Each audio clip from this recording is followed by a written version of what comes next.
वंदे मातरम।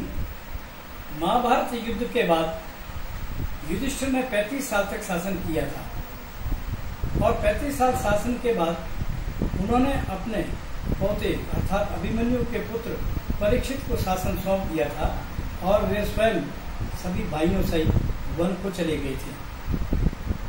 राजा परीक्षित ने काफी वर्षों तक शासन किया। जब वो करीबन वृद्धावस्था में पहुंचे, 60-65 वर्ष की अवस्था में आए, तब एक बार वो शिकार करने के लिए जंगल की ओर गए। वहां जंगल में समेक मुनि तपस्या में लीन थे। उन्होंने परीक्षित ने मुनि से जंगल का कोई रास्ता पूछा। मुनि ने कोई जवाब नहीं दिया क्योंकि वह ध्यान में थे। इस पर राजा कुपित हो गए, नाराज हो गए और उन्होंने पास में पड़े हुए एक मरे हुए नाग को उनके कंधे पर डाल दिया और वो वहां से चल दिए। कुछ समय पश्चात मुनि का पुत्र श्रृंगी आया और श्रृंगी ने देखा कि उसके पिता के कंधे पर मरा हुआ नाग पड़ा है। तब उन्होंने क्रोधित होकर श्राप दिया कि जिस किसी ने भी मेरे पिता के कंधे पर यह मरा हुआ नाग डाला है उसको तक्षक नाग आज से 7वें दिन डस देगा, उसकी जीवन लीला समाप्त कर देगा। और यह कहकर श्रृंगी वहां से चले गए। बाद में जब मुनि को पता चला कि उनके पुत्र ने इस प्रकार का श्राप दे दिया है तो उन्हें मालूम पड़ा कि राजा परीक्षित आए थे और उन्होंने यह काम किया था।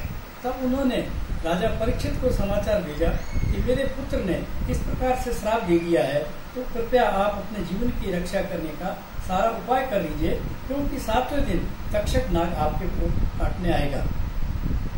कुछ समय पश्चात 7 दिन के बाद जब तक्षक नाग उनको डसने के लिए रवाना हुआ, तब उसी समय उसी राज्य में एक ब्राह्मण जिसका नाम काश्यप था, उसको जब पता चला तो उसको विष का उपचार करने का जानकारी थी, उनको मंत्र आता था।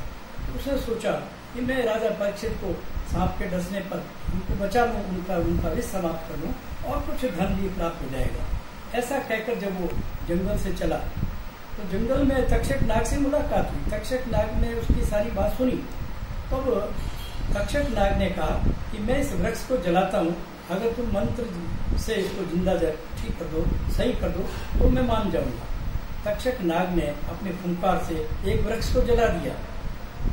काश्यप वैद्य ने अपने मंत्रों द्वारा उस वृक्ष को पुनः हरा भरा कर दिया। यह देखकर तक्षक नाग आश्चर्य में पड़ गया और उसने खूब सारा धन देकर काश्यप को कहा कि तुम यहाँ से वापस चले जाओ और इस काम को मत करो। ब्राह्मण वापिस अपने घर लौटे आया। तक्षक नाग वहां पहुंचा और वो ब्राह्मण का वेश बनाकर गया था। उसने परीक्षित की जीवन लीला समाप्त कर दी। जब आम लोगों को, राज्य की जनता को पता चला कि भाई इस प्रकार से काश्यप वैद्य ने धन के लालच में आकर के राजा का प्राण नहीं बचाया, तो उसकी निंदा होने लगी और उसकी निंदा इस प्रकार होने लगी कि वो परेशान हो गया। तब वह साकल्य मुनि के पास पहुंचा और उनसे निवेदन किया कि हे मुनि, मेरी समाज में बहुत निंदा हो रही है, मेरा उद्धार कैसे होगा, इसका कोई उपाय बताइए। मुनि ने कहा, देखो तुम वैद्य होकर और विष उतारने की तुम्हारे पास मंत्र था तो उपचार जानते थे, लेकिन तुमने धन के लालच में आकर तुम वापिस आ गए, तुमने अपने कर्तव्य का पालन नहीं किया, इसलिए तुम्हारी निंदा हो रही है। तो इस तरीके से इस कहानी से ये शिक्षा मिलती है कि जो वैद्य या चिकित्सक अपना कर्तव्य भूलकर धन के लालच में सही उपचार नहीं करते हैं, उनकी भी यही मनोदशा होती है, समाज में उनकी भी निंदा होती है, उनका आलोचना होती है और उनका कभी उद्धार नहीं होता।